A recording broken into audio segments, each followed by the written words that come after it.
Graça e paz, meus irmãos, minhas irmãs. Muito boa noite. Que Deus continue abençoando a sua vida, a sua família, o seu ministério dentro e fora da igreja. Que os seus melhores anos em Jesus ainda estejam por vir. Amém? Você sabia que o pior lugar para se morar é no passado? Porque tem muitas pessoas, inclusive dentro das igrejas, que elas estão presas a um passado. Algumas porque o passado foi muito bom, e aí não acreditam que o presente pode ser ainda melhor e o futuro ainda melhor. Então vivem com saudosismo, porque talvez morou numa cidade que gostou demais, porque foi de uma outra igreja que marcou muito a sua juventude, porque a sociedade era diferente, enfim, porque gostava mais do passado. E aí está presa ao passado, não consegue se liberar no futuro e ir para o seu destino que o Senhor tem para a sua vida. E outros o inverso. O passado foi tão ruim, foi tão traumático, foi tão complicado, que está preso ao passado. Talvez sofreu um abuso sexual, sofreu um abuso emocional, um abuso físico, talvez algo trágico como um luto, algo marcou a vida no passado, na juventude, na infância, que está preso. A grande questão é que o seu passado passou. Bom ou mal, ele não volta mais. Então, para que você possa correr para os melhores anos da sua vida, você tem que estar com o passado bem resolvido. Bem ou mal, ele passou. Se foi bom, celebre a Deus e olhe para frente e creia em Efésios 3, 20 e 21, que Deus quer fazer infinitamente mais. E se foi ruim, ore ao Senhor, abra o coração para alguém, trate essas feridas interiores, abra um buraco, enfia as coisas ruins, enterra. Rick Warren diz que a melhor coisa para um passado ruim é uma pá.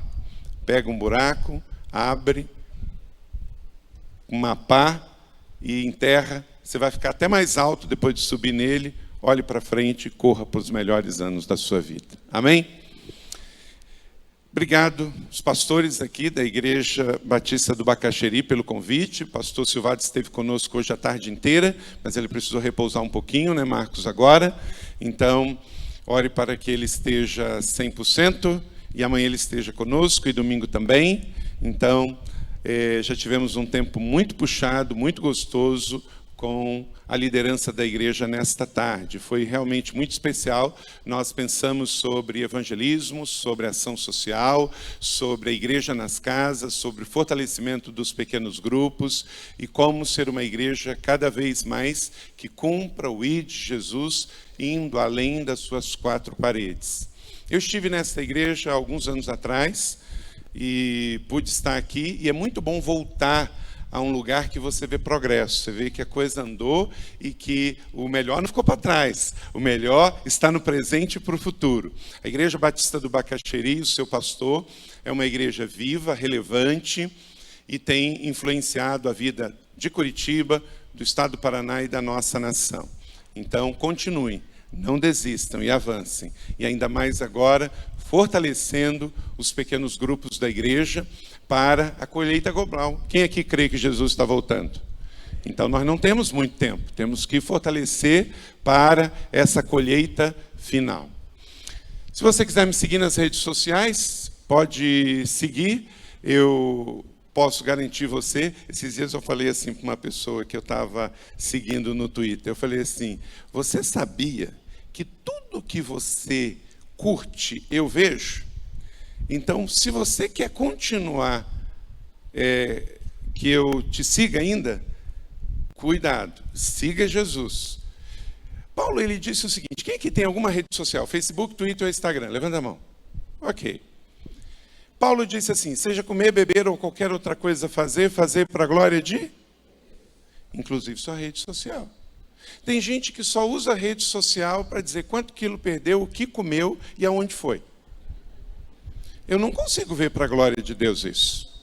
Então, seja o seu Twitter, Facebook ou Instagram, como disse Reinaldo Bonk, faça dele o seu púlpito. As pessoas estão conectadas, você está conectado. Então, use a www para conectar pessoas a Deus, a igreja, Então, a rede mundial de computadores, a World Wide Web, é para você usar para a glória de Deus também. Se não, deixa eu dizer uma coisa, fecha a conta que é melhor mordomia. Se for para você ficar também só pegando aí e reclamando, o Muro das Lamentações é em Israel, não é no seu Facebook, no seu Twitter, no seu Instagram. Então, use como você vai comer, beber e viver para a glória de Deus. Use para divulgar as coisas da Igreja Batista do Bacaxeri, use para falar o que Deus está falando ao seu coração, use para compartilhar um pensamento da mensagem dessa noite, o que Deus vai falar aqui no Lidere, use para divulgar sua fé, esperança e amor, que o mundo está precisando demais. Ok? Então pode me seguir, que eu sigo Jesus, não vou botar você em roubada, porque esses dias eu printei e falei assim... olha, irmã, olha o que você fez eu ver. Então, eu quero poder estar navegando tranquilo quando eu sigo alguém na rede social, ok? Vamos lá, eu quero agradecer muito o Ian por estar comigo. O Ian é o pastor de discipulado. Se alguém quiser, durante o Lidere, conversar com o Ian lidera a base de discipulado, cuida de toda a parte dos cursos, treinamentos, da nossa... rede de retiros. Ele foi pastor de adolescente e hoje é pastor de discipulado e também é capelão do nosso colégio. E eu agradeço ele por vir estar comigo. Também quero apresentar a minha família biológica. Essa é a minha família. Leila, casada comigo vai fazer 27 anos agora. Nem parece, né, que a gente tem 27 anos de casado, mas temos. E Leila, nós nos encontramos, ela fez IBER, eu fiz Seminário do Sul. Depois, aí nós nos casamos. Inclusive, seu pastor foi meu professor no mestrado do Seminário do Sul. Olha como é que a gente está rodadinho, né? E desse casamento nasceram 4 filhos. A mais velha nasceu em Ijuí, porque eu fui pastor 4 anos em Ijuí, foi o nosso segundo ministério. Depois nós fomos para São José dos Campos. Então, a Ana Carolina tem 23 anos, nasceu em Ijuí, está fazendo direito. Faz estágio no Ministério Público Federal e também faz teologia e também está totalmente envolvida no ministério, é uma das líderes da juventude, está namorando para casar e tem célula. A Bia faz letra na Unicamp, está na Itália agora, ela gosta muito de letras. E tem os 2 meninos que fizeram 18 anos e vão para a faculdade agora, um vai para engenharia, o outro vai para administração, e os 2 meninos estão sem namorada, até porque menos 18 vai namorar para quê? Ainda não tem recurso para financiar esse namoro, né? Então é melhor orar e acreditar que os melhores anos ainda estão por vir, né? Senão a gente tem que financiar até o McDonald's, ele não está trabalhando ainda, só está estudando, não é? Deixa eu aproveitar e perguntar aqui, quantos solteiros tem nas redes aqui hoje? Levanta a mão. Solteiros, que quer casar na vida, levanta. Solteiros. Tem vários aí, tem vários. A maioria é casado, mas tem muita gente solteira. Tem alguns que têm vergonha. Se você tem vergonha de dizer que está solteiro e quer casar, você não vai casar nunca, né? Então, perde a vergonha aí. Mas, para você que está solteiro, deixa eu dizer uma coisa para você. Sabe quando que você está liberado para casar? Sabe quando? Quando você não precisar mais casar. Porque tem gente que está precisando tanto de casar, que está desesperado para casar. E quem está no desespero pega qualquer um. Então você tem que estar plenamente satisfeito. Você tem que estar satisfeito com Deus, com a sua vida, a sua sexualidade, seu coração, está servindo no ministério. E aí você pode orar a Deus, você está de tanque cheio, você está satisfeito. E aí quando Deus trouxer, você vai poder saber se é ou não é. Então, se você está desesperado para casar, por favor, não case, porque a probabilidade de você casar errado é grande. Mas se você está satisfeito, você está de tanque cheio, está pleno, está feliz com Jesus, está servindo no ministério, está trabalhando, aí você está em condições de fazer uma escolha, porque só os satisfeitos são seletivos. Só os satisfeitos são seletivos. Quem aqui dirige? Levanta a mão. Quem dirige? Quando você está dirigindo o seu carro, e aí o seu carro entra na reserva, está lá já ficando no vermelho. Aí você O que acontece? Está dirigindo, está no vermelho. Você pode não abastecer num posto que você vê? Não. Você tem que pegar o primeiro que aparece, porque você está na escassez. Você devia ter reabastecido antes. Então você não pode escolher.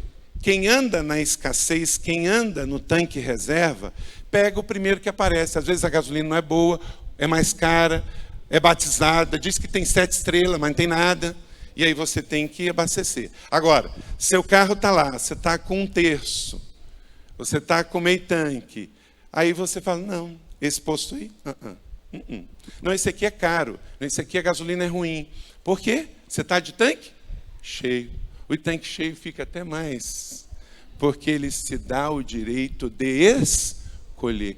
Crente que ama Jesus, discípulo que ama Jesus, ele não anda na escassez, ele não anda na reserva, ele anda de tanque cheio, porque ele pode dizer, isto é para mim, isto não é para mim, esse namoro é para mim, este namoro não é para mim, este lugar é para mim, este lugar não é para mim, porque ele não anda na pressão, ele não anda no desespero, ele anda na abundância. Paulo diz, eu aprendi a viver contente.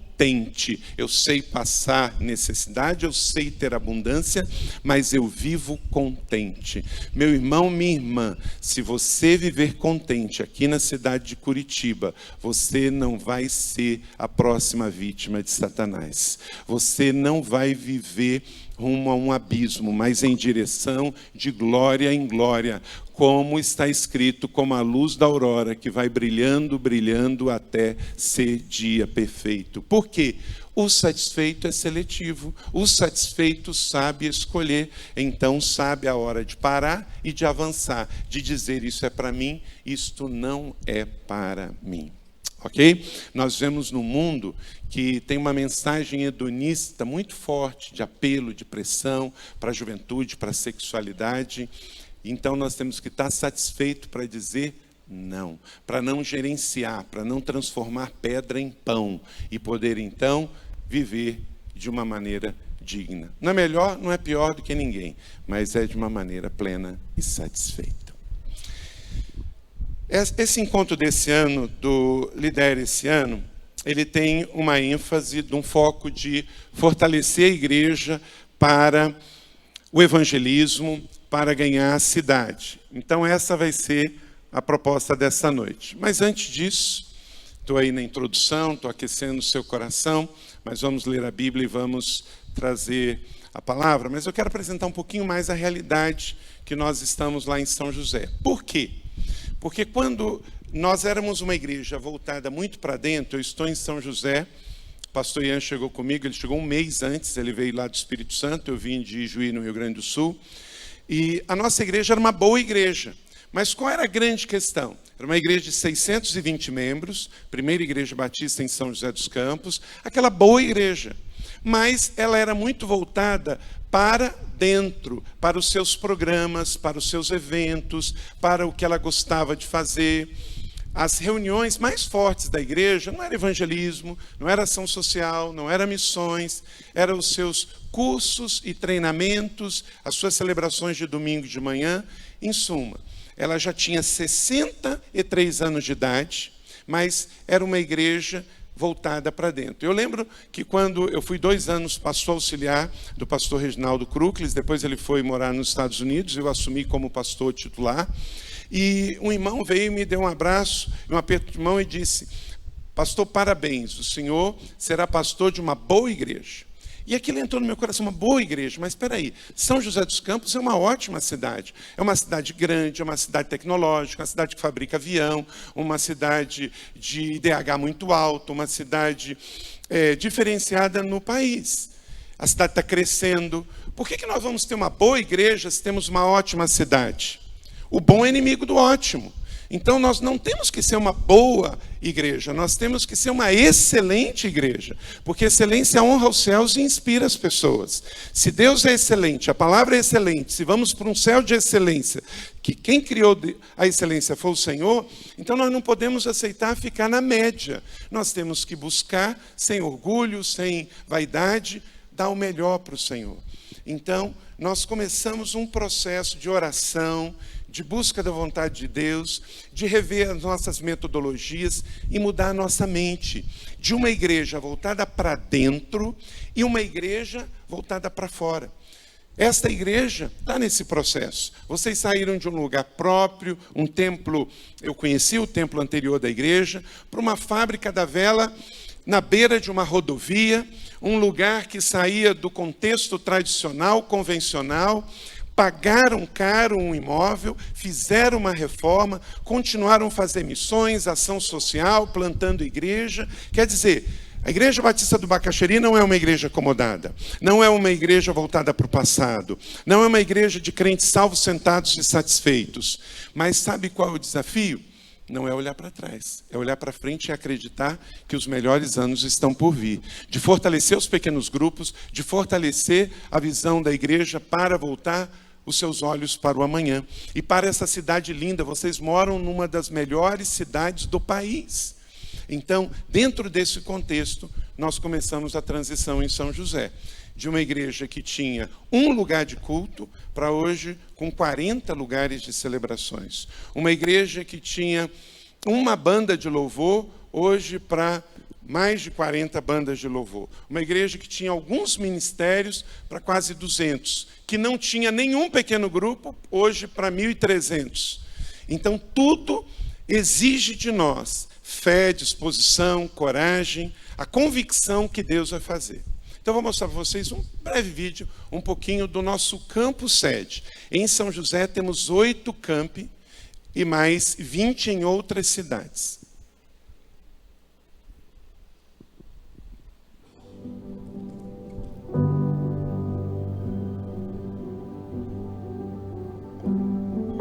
Igreja da cidade, onde todos são bem-vindos.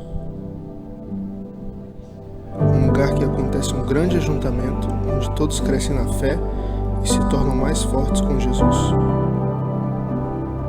É o lugar que crê e vive a palavra de Deus, em amor, incluindo pessoas na família do céu e trazendo o sobrenatural à terra.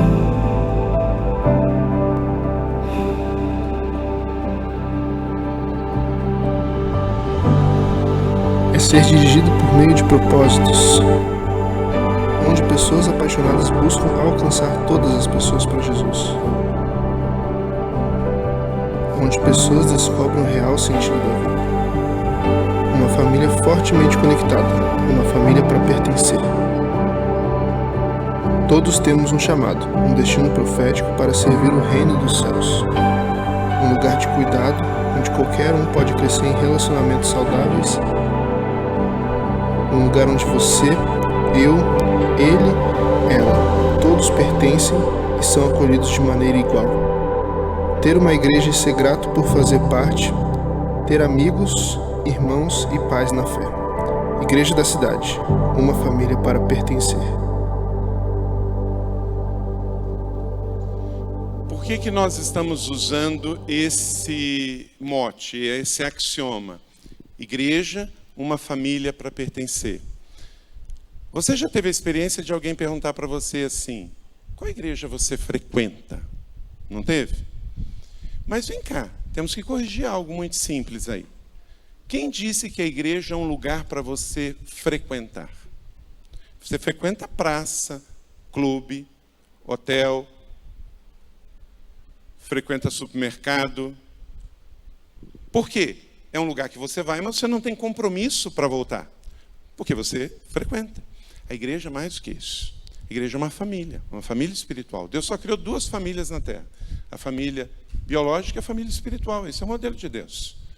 E você não frequenta uma família, você pertence, você faz parte. Você dá de si, você dá do seu. Você abençoa e é abençoado.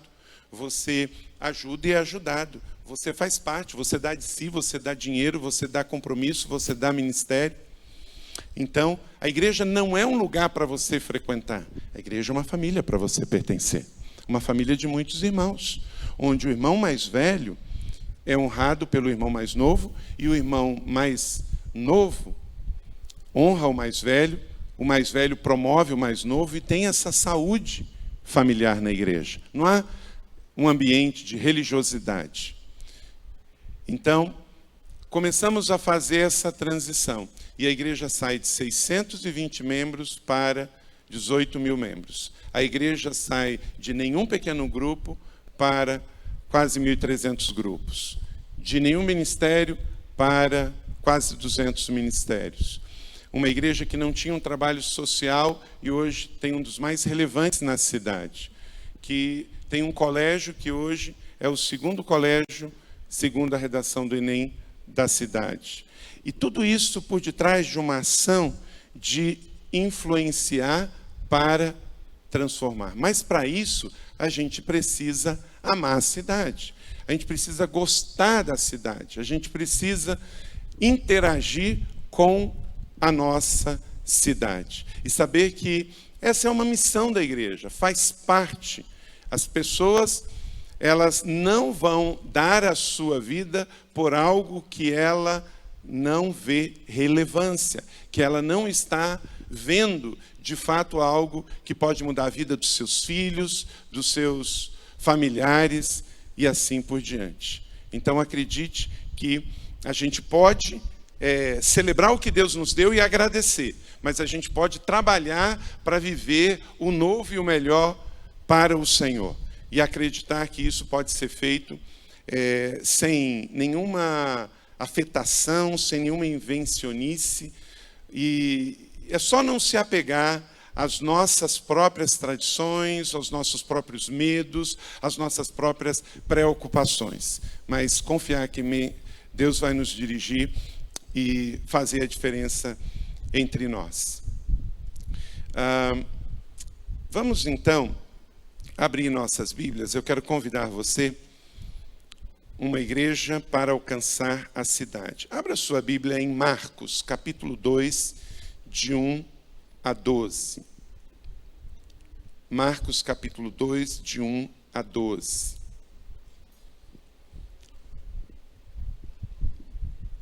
Se você tem uma Bíblia, abra, senão você acompanha, eu vou fazer a leitura, seja a sua Bíblia impressa ou a sua Bíblia eletrônica. O texto bem conhecido, Marcos 2, de 1 a 12, diz assim: Jesus cura um paralítico. Esse contexto se dá numa cidade. Poucos dias depois, tendo Jesus entrado novamente em Cafarnaum, o povo ouviu falar que ele estava em casa. Então, muita gente se reuniu ali, de forma que não havia muito lugar nem junto à porta. E ele lhes pregava a palavra. Vieram alguns homens trazendo um paralítico, carregado por 4 deles. Não podendo levá-lo até Jesus, por causa da multidão, removeram parte da cobertura do lugar onde Jesus estava e, pela abertura do teto, baixaram a maca no lugar onde estava deitado o paralítico. Vendo a fé que eles tinham, Jesus disse ao paralítico: Filho, os seus pecados estão perdoados. Estavam sentados ali alguns mestres da lei, raciocinando no seu íntimo: por que este homem fala assim? Está blasfemando? Quem pode perdoar pecados a não ser somente Deus? Jesus percebeu logo em seu espírito que era isso que eles estavam pensando. E lhes disse: por que vocês estão remoendo estas coisas em seu coração? Que é mais fácil dizer ao paralítico: seus pecados estão perdoados, ou levante-se, pegue a sua maca e ande. Mas, para que vocês saibam que o Filho do Homem tem na terra autoridade para perdoar pecados, disse ao paralítico: eu lhes digo, levante-se, pegue a sua maca e vá para a sua casa. E ele se levantou, pegou a sua maca, saiu à vista de todos, que atônitos glorificavam a Deus, dizendo: nunca vimos nada igual. Que o Senhor aplique a sua palavra no meu e no seu coração e produza frutos a 100 por 1. Amém? O crescimento não pode ser algo não esperado numa igreja saudável. Uma vez perguntaram para Moody por que havia tantas conversões quando ele pregava nas madrugadas frias lá das tendas de Chicago, no norte dos Estados Unidos. Ele respondeu: porque eu espero que tenha decisões. Se você não esperar que tenha decisões, você não vai orar por isso, você não vai se preparar por isso. Eu fico muito constrangido quando eu prego numa igreja que eu faço um apelo e o pastor fica apavorado porque tem decisões. E tem que sair procurando quem vai aconselhar, o que vai dar. Eu estou em São José desde 97. E desde 99 eu sou pastor titular. Não tem um domingo que não tem decisões para Jesus. Sabe por quê? Nós oramos por isso, nós esperamos sobre isso e nós convidamos as pessoas para aceitarem Jesus. E o resultado disso é todo ano mais de 1.000 batismos para Jesus e mais de 3-4 mil decisões por ano. Todo culto tem decisões. Tem decisões para aceitar Jesus, tem decisões para se reconciliar na fé e decisões para as pessoas serem batizadas. Nenhuma igreja vai crescer sem que a sua membresia espere que ela vai crescer.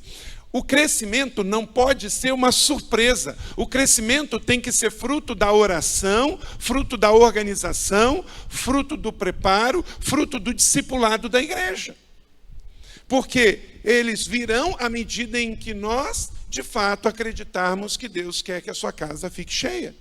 Não é números por números. Inclusive, se você tiver problema com número, eu falei muitos números aqui, se você tiver problema com números, você tem problema com Deus e com a Bíblia. Primeiro, porque tem até um livro na Bíblia que chama Números. Ok?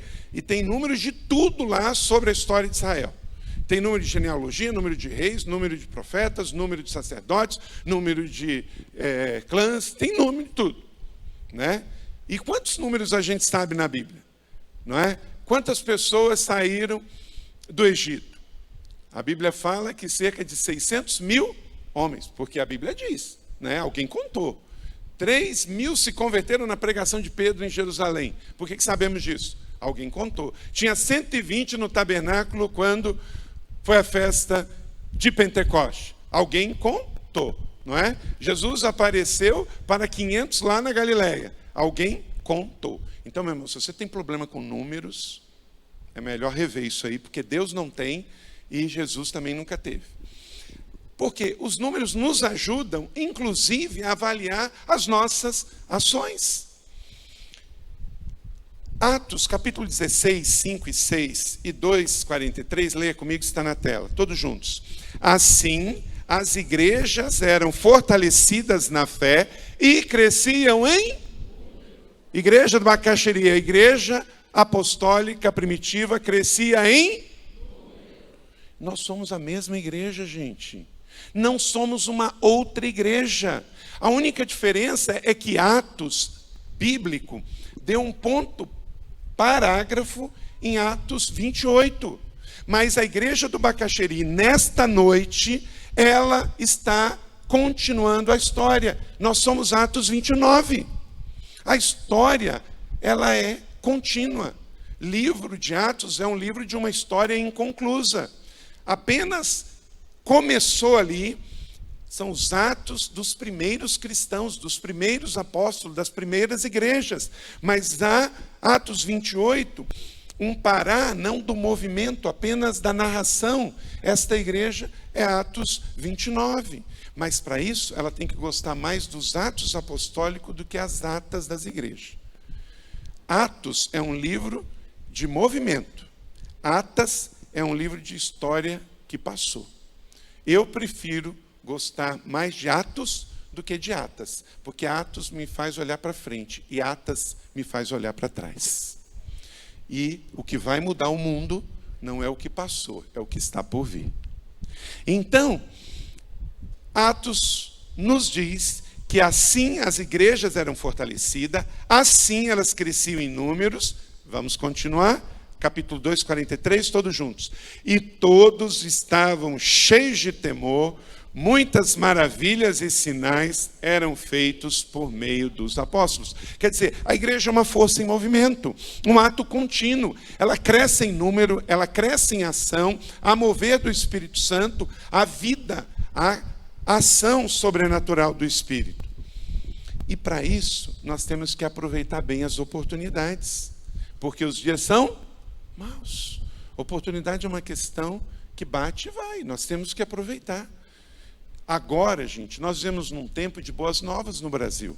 Nós podemos evangelizar na escola, nós podemos evangelizar na universidade, nós podemos ter pequenos grupos dentro e fora da igreja, nós temos pequenos grupos em universidade, nós temos pequenos grupos em colégio, nós estamos com toda a possibilidade. Tem muita gente que é muito negativo, ele fica olhando, parece que ele só olha para a sua própria realidade e tem que trocar a lente. Tem crentes hoje, gente, evangélicos de maneira geral, que ele está muito azedo, ele está muito amargo. Ele parece que acorda de manhã, toma uma mamadeira de vinagre e ele fica azedo o dia inteiro. Está tudo ruim. Para ele é assim, não tem oportunidade nenhuma, porque agora o problema é só essa questão GLBT, porque agora não podemos pregar o evangelho, porque agora é problema financeiro, porque agora é problema de perseguição. Gente, espera aí. O século é 21. Algumas coisas na fé cristã, nos 21 séculos da cristandade, só estão acontecendo agora. Nós acabamos de imprimir pela primeira vez na história, em 21 séculos do cristianismo, a Bíblia em farce. A Bíblia em farce é uma vitória. Nunca o povo da antiga Pérsia, hoje Irã, teve a sua Bíblia na sua língua. Passou 21 séculos para ter. Hoje nós temos a Bíblia do Gênesis a Apocalipse em face para o povo persa lá do Irã, que não é árabe, que o árabe é a segunda língua. Eles lerem a sua Bíblia nas suas próprias mãos. Nunca tivemos tanta Bíblia traduzida, nunca produzimos tantos livros, nunca gravamos tantas músicas. As maiores igrejas em 21 séculos da cristandade, elas existem hoje. As maiores igrejas evangélicas de Curitiba, elas não passaram, elas existem hoje. As maiores igrejas batistas e evangélicas do Brasil, elas existem hoje. Nunca enviamos tantos missionários, nunca chegamos a tantos países, nunca produzimos tanta literatura, nunca traduzimos tantas Bíblias, nunca chegamos a tantas aldeias indígenas, nunca tivemos tantos teólogos. Eu fui diretor de livraria. Quando tinha um lançamento de uma editora evangélica, a gente tinha que anunciar para os alunos.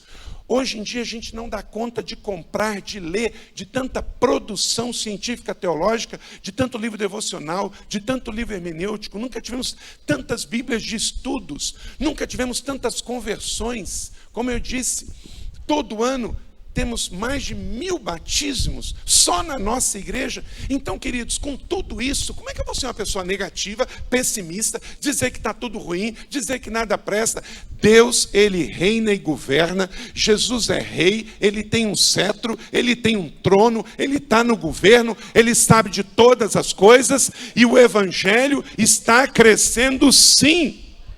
Amém? Agora, a gente olha algumas igrejas que estão fechando. A gente olha algumas igrejas que estão estagnadas. Mas a culpa não é de Deus, a culpa não é de Jesus, não é do Espírito Santo, não é da Bíblia, é do próprio homem.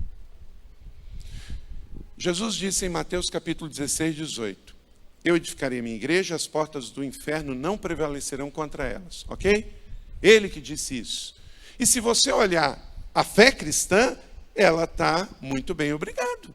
Agora, ele não disse isso sobre uma igreja local, porque uma igreja local pode nascer, crescer e, por falta de saúde, morrer. Aqui no Paraná, igrejas já morreram. Lá em São Paulo, igrejas já morreram. Mas com isso invalidou a palavra de Jesus, que as portas do inferno não prevalecerão contra a igreja de Jesus? Não, porque a igreja de Jesus vai muito bem. Ah, pastor, o senhor não está vendo os problemas? Querido, eu estou vendo os problemas. Eu gosto de história da igreja, estudei história da igreja em todos os períodos. No ano 1000, as pessoas não sabiam ler e não sabiam escrever. Era a época das trevas. E a igreja prevaleceu. Então nós não temos que... Jesus não fala para a gente ser advogado da igreja, ele fala para a gente ser testemunha. Não é? Pelo contrário, o advogado é dele. Ele que em 1 João capítulo 2, verso 1 diz: eu sou advogado, se você pecar, quem vai defender sou eu. Meu irmão, não se preocupe em defender a igreja de Jesus. Ela tem um Senhor. Ele está vivo, reina e governa. Procure em propagar a mensagem deste Jesus. Procure testemunhar da mensagem desse Jesus. E procure viver este evangelho que você crê. É hora de enxergar oportunidade nas dificuldades. Nós vivemos sim um tempo desafiador, vivemos sim um tempo de dificuldade, mas existe muita oportunidade. Dietrich Bonhoeffer, um teólogo luterano que morreu pelo nazismo na Alemanha aos 37 anos de idade, ele diz: a igreja só existe como igreja quando ela é relevante para os outros. Você sabia que a igreja é a única instituição que existe para os seus não associados? Então, o único fato de nós estarmos aqui é por causa dos outros. Quem tem certeza que se morrer hoje vai para o céu? Levanta a mão. Então, Jesus não está brincando. Ele não está fazendo você ficar aqui só para ir para o céu. Porque se fosse para isso, ele voltava hoje. Voltava ontem. É porque ele está nos dando uma grande comissão e um grande mandamento aqui na terra. Rick Warren, ele disse o seguinte, olha que frase forte, frase para você botar na sua rede social, isso sim vale lá. Uma grande igreja deve ser conhecida não pelo número de pessoas sentadas, mas pelo número de pessoas enviadas. Isso é que faz a diferença. Todo culto lá em São José a gente termina enviando as pessoas. Porque quando a gente cruzar o portão da igreja, nós estamos entrando no campo missionário, começar na nossa Jerusalém, Judéia e Samaria, até os confins da terra. A igreja não é um lugar para a gente chegar, a igreja é um ponto de partida para a gente sair e ser enviado para novas casas, para novas cidades, para novos bairros. Quem chegou à igreja não chegou a lugar nenhum. A igreja é o lugar de chegar, receber, celebrar, mas sair para repartir. Então a grande questão não é quantas pessoas se assentam na igreja domingo, mas quantas pessoas saem com a convicção de que são missionárias para este tempo, para ganhar o mundo para Jesus. Há uma ação tridimensional da igreja local. A igreja ela não pode ser uma igreja de uma dimensão só. Ela tem que ser 3D. Que dimensão é essa? Primeiro, ela tem que ter uma dimensão apostólica. Uma dimensão apostólica. O que é isso, pastor? O que é uma dimensão apostólica? A dimensão apostólica é toda a ação da igreja que é para fora. Ser apostólico não é coisa de um líder que tem o título de apóstolo. Eu não tenho o título de apóstolo.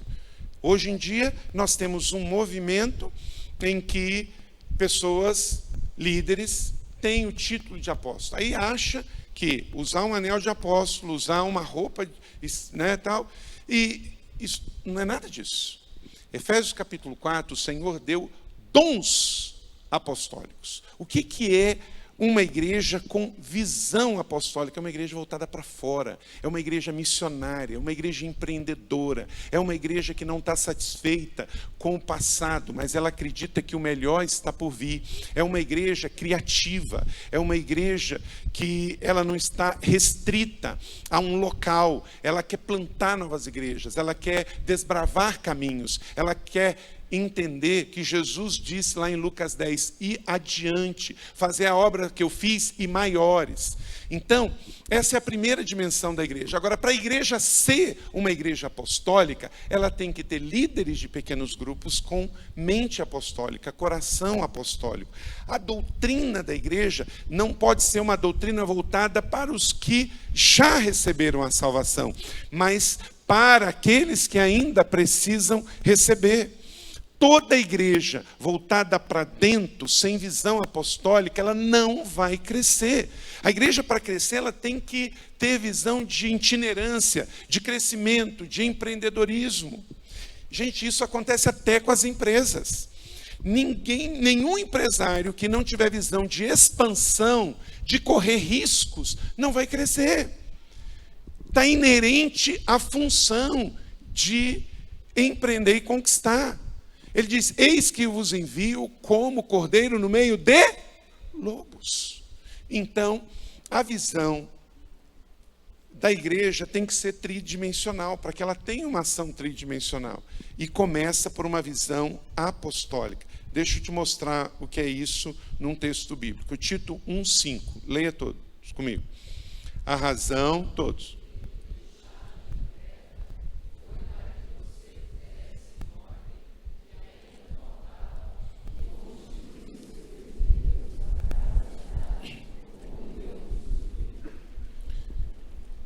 nos parece nesse texto que Tito não queria muito ficar em Creta. Creta era uma ilha. E segundo a história, tinha até muita cobra na ilha de Creta na época. Então, não era um lugar assim tão aprauzível. Hoje faz parte do Mediterrâneo, os cruzeiros e tal, né? Mas parece que Tito não estava tão feliz, não. Paulo escreve, então, a Tito e diz, ele tem que explicar por que ele deixou ele lá.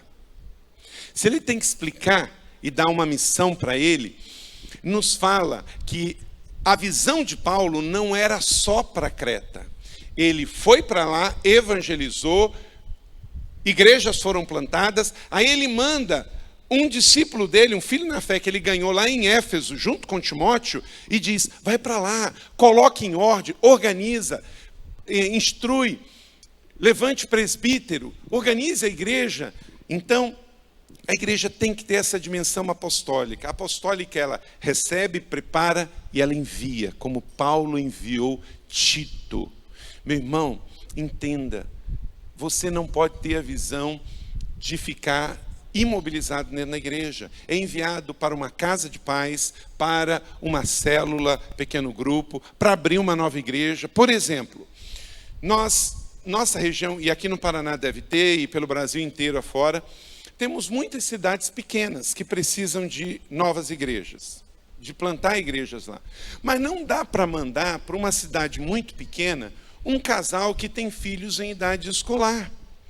Mas nós podemos mandar pessoas que estão aposentando-se nas grandes cidades, que estão com os filhos criados, que estão com o seu orçamento já estabilizado, que inclusive viver numa cidade menor vai ser mais barato do que viver numa cidade maior.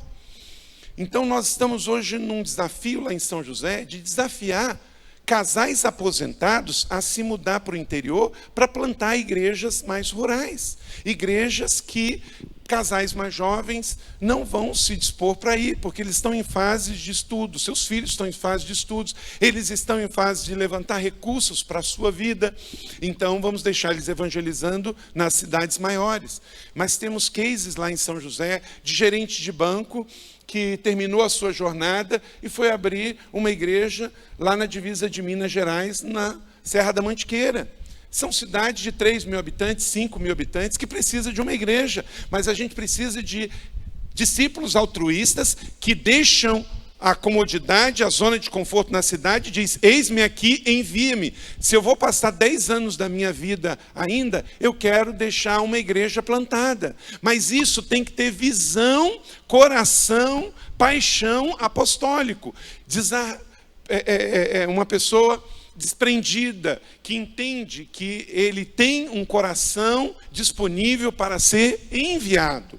Ele não está imexível dentro de uma igreja local. Há uma outra dimensão que a igreja precisa ter, é a dimensão profética. O que é o profético? Não é dar profetada, não. É tudo que diz respeito à edificação do corpo de Cristo.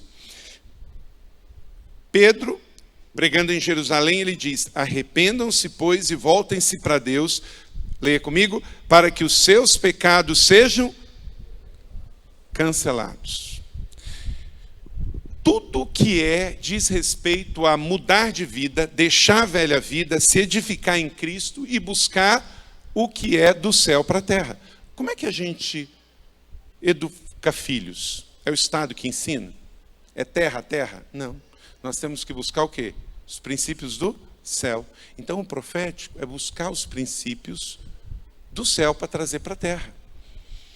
E essa ação da igreja, aí está toda a área de ensino, toda a área de edificação do corpo de Cristo. A dimensão profética, ela recebe, refina e empodera as pessoas para cumprir o seu ministério. Não é para fazer invencionice, é para cumprir o chamado, o ministério. E a terceira dimensão, qual é? Pastoral. É o apostólico, é o profético, é o pastoral. Romanos capítulo 16, 1. Recomendo a nossa irmã Febe, serva da igreja em Secreia. A igreja, ela deve ser pastoral, ela tem que cuidar das pessoas. Por que essa igreja não tem só celebração? Ela tem pequeno grupo também. Porque é como um avião que tem duas asas. Na grande celebração, ela prega a palavra, ela louva, ela levanta os dízimos e ofertas, ela celebra a comunhão da ceia do Senhor, isso numa asa, correto? Realiza os ministérios. Mas na outra asa, o que ela faz? Cuida das pessoas, discipula, empodera, pode ter o cuidado pastoral mais de perto, gera novos líderes. Então essa é a parte pastoral da igreja. E qual é a mais importante? Todas são importantes, porque saúde vem de equilíbrio. Nada que é saudável é desequilibrado. Então, nessa dimensão, a igreja recebe, desenvolve e cuida das pessoas.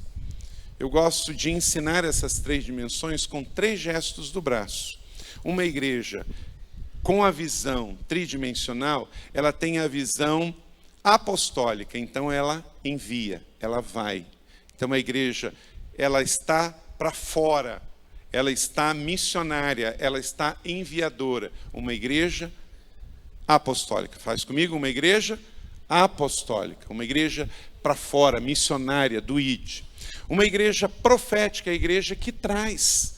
Nós não queremos o jeito de casamento da terra, porque nós não queremos essa enxurrada de divórcio. O que Deus uniu, o homem não.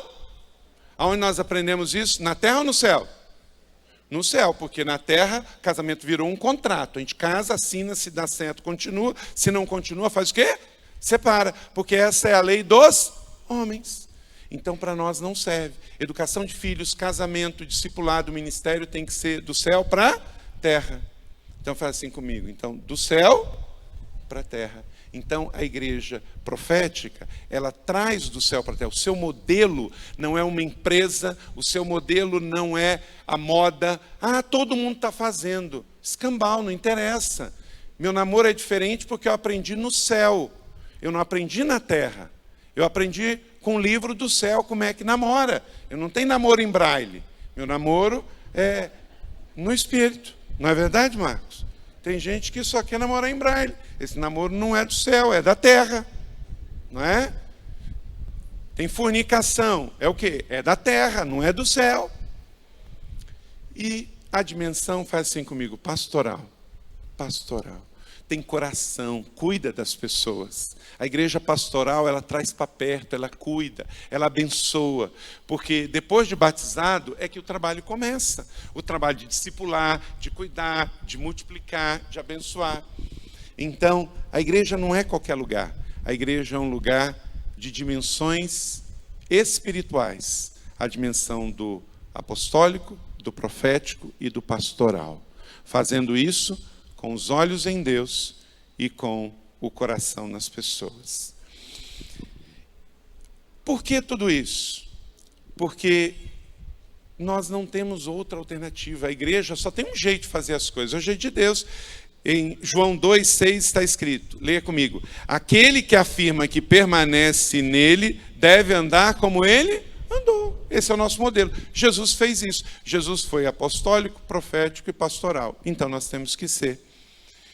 Em Atos 10:38 e Lucas 10:37 diz que Deus ungiu a Jesus de Nazaré como o Espírito Santo e poder, e com ele andou por toda a parte, fazendo o quê?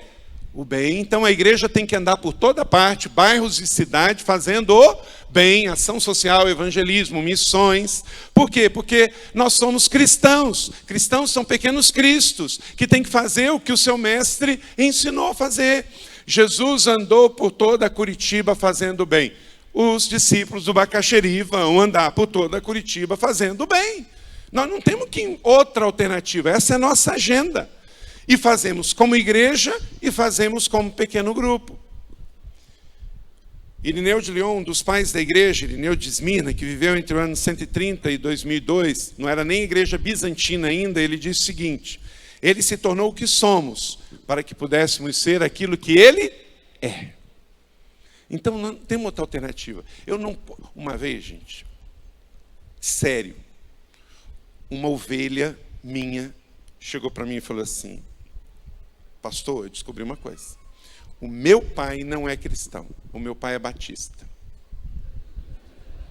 Eu assustei. Eu estou batista.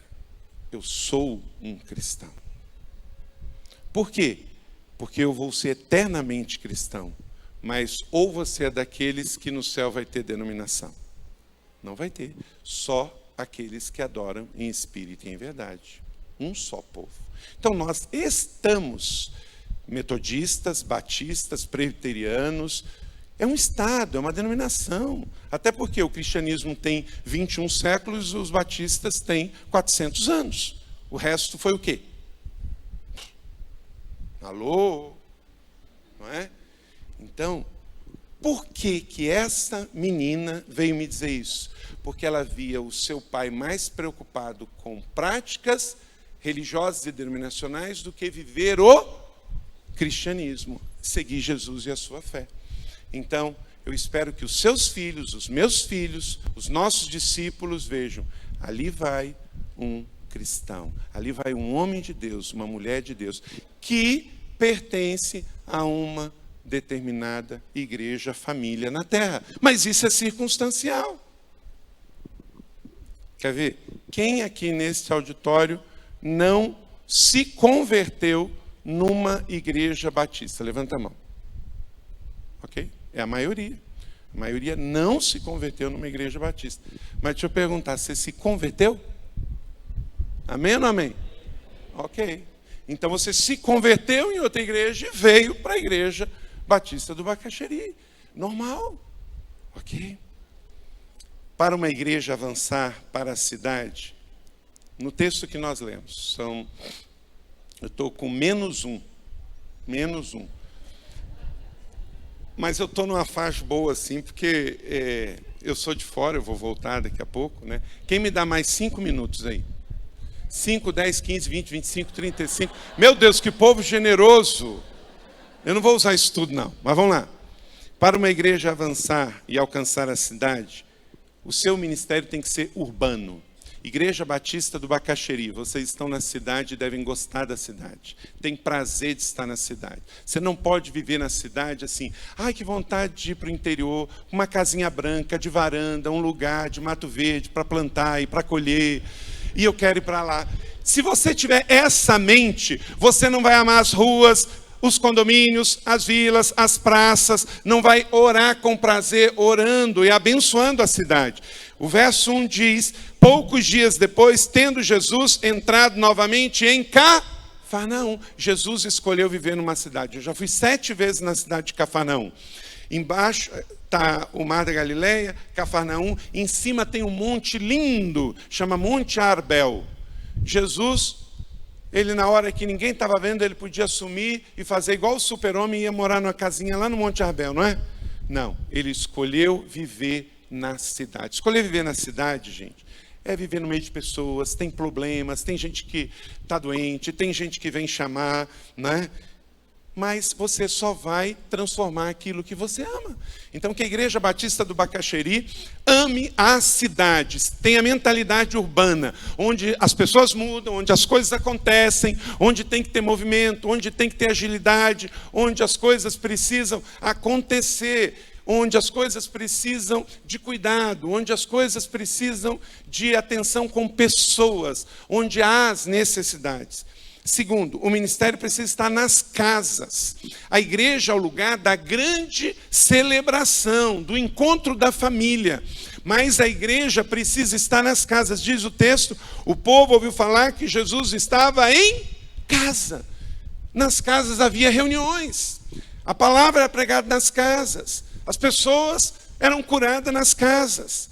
E nós precisamos ir para as casas, para os pequenos grupos, para abrir casas de paz. É um projeto que está em Lucas 10, que temos visto muito sucesso de crescimento para a célula através de casas de paz. E essa igreja está estudando sobre isso, a sua liderança vai falar sobre isso. mas nós precisamos entender que o templo é importante, mas as casas são muito importantes. E nós temos que gostar das casas, estar nas casas. Nas casas podemos evangelizar, ela é mais acolhedora. Você chamar alguém para ir numa casa, hoje em dia, é menos intimidador. Há muito preconceito, há muita gente fazendo coisa errada em nome de evangélicos, o dia inteiro na mídia. Então, quando você chama para ir à igreja, para alguns é um susto. Mas quando você fala, vamos na minha casa, ou eu vou na sua casa. Casa é acolhimento, é família, é pertencimento, é uma linguagem de segurança. 3, o seu ministério precisa ser bíblico. Nós não podemos abrir mão disso. A Bíblia, ela é a âncora, o martelo, é o que vai nos fazer permanecer. Verso 2, então muita gente se reuniu ali, de forma que não havia lugar junto à porta. E o que Jesus estava fazendo? Jesus estava fazendo milagre, gente? Não. O que deve atrair as pessoas para a igreja é a Bíblia e a prática da Bíblia. O milagre é consequência que cremos em Deus e na Bíblia. As pessoas encheram a casa em Cafarnaum para ouvir Jesus pregando. O milagre veio depois. Que em nome de Jesus, na igreja do Bacaxeri, estejamos aqui para ver e ouvir a palavra de Deus. E os milagres virão. Amém? Mas como consequência, nós não somos um povo que vive num supermercado da fé, que a gente vem para receber a bênção e pagar pela bênção, mas não se interessa com a palavra de Deus. A honra deve estar nessa direção. A honra é a ferramenta que une toda a engrenagem. O ministério precisa atrair os doentes. Verso 3, então a igreja é para os doentes. Vieram alguns homens trazendo um paralítico carregado por 4 deles. Se eles levaram um paralítico até a casa, é porque a casa era para isso. 5, o ministério precisa superar obstáculos. Verso 4. Eles não saíram achando que iam entrar pelo telhado, mas eles entraram pelo telhado. Por quê? Porque eles olharam para cima e não para o chão. Uma igreja que olha para o céu, ela vê solução. Uma igreja que só olha para a terra, vê aflição. A casa estava cheia, mas tinha 4 homens que tiveram uma visão de cima e não de baixo. 6, o ministério precisa viver pela fé, vendo a fé que eles tinham. A igreja que vai olhar para a cidade e crescer, ela não vai pedir que as pessoas olhem para a sua estrutura. A estrutura é boa, nos serve, é interessante. Lá em São José a gente tem muita estrutura. Aquele terreno daquela sede ali tem 210 mil metros quadrados na beira da Via Dutra e agora estão fazendo uma rodovia na frente da igreja como vocês têm aqui. Mas não é a estrutura que transforma a vida das pessoas, é a fé. Diz o texto que é a fé, vendo a fé que eles tinham. Que a cidade de Curitiba olhe para cá e veja, não um grupo de religiosos, mas pessoas que têm uma fé viva em Deus. Michael Bredor disse que a maioria das igrejas está cuidando de crianças em nossas igrejas, mas não estão desenvolvendo adultos. Nós temos que cuidar das crianças, dos novos na fé, mas nós temos que desenvolver adultos para crescer.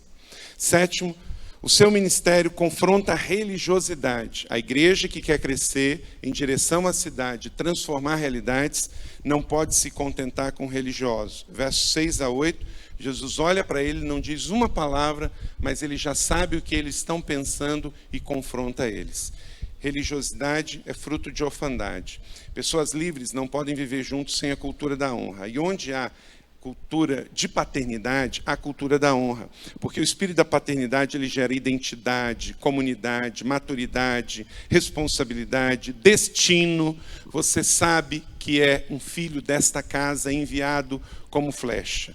Por quê? Boas notícias só serão boas notícias para uma pessoa se ela não chegar atrasada. Nós não somos o povo das boas novas? Não somos? Somos ou não somos? Mas só vai ser boas novas se chegar na hora certa. Se chegar atrasado, o que adianta ser boas novas? Chegar atrasado. Se essa igreja for a última a anunciar, não faz sentido. 8, o seu ministério, o ministério de uma igreja para fora, precisa ser integral. Como eu disse no verso 9, fala, podemos declarar, perdoados estão os seus pecados, ou levanta e anda. Para Jesus, tudo era importante, o físico e o espiritual. Então, o tridimensional, apostólico, profético e pastoral. 9, o ministério precisa ser direcionado para os de fora. Então, você foi curado? Verso 10. Vai, pega a sua maca. Porque se ele saísse dali sem a maca, Era mais um no meio da cidade de Cafarnaum. Mas se ele sai com a maca, o que esse homem está andando com a maca? É porque ele então estava preso a essa maca. A sua dor é o seu testemunho. Você foi curado de câncer? Use a sua cura, porque tem muita gente aí deprimida porque recebeu uma notícia de câncer e está falecendo antes de morrer, porque se esquece que câncer tem tratamento e você pode ser um testemunho vivo, porque você sabe o que é uma quimioterapia no corpo. E 10º e último, seu ministério precisa gerar impacto na cidade. Impacto na cidade. Eu vou deixar para mostrar amanhã, eu ia mostrar amanhã, hoje, mas a hora não vai dar, vídeo do nosso Alto de Páscoa.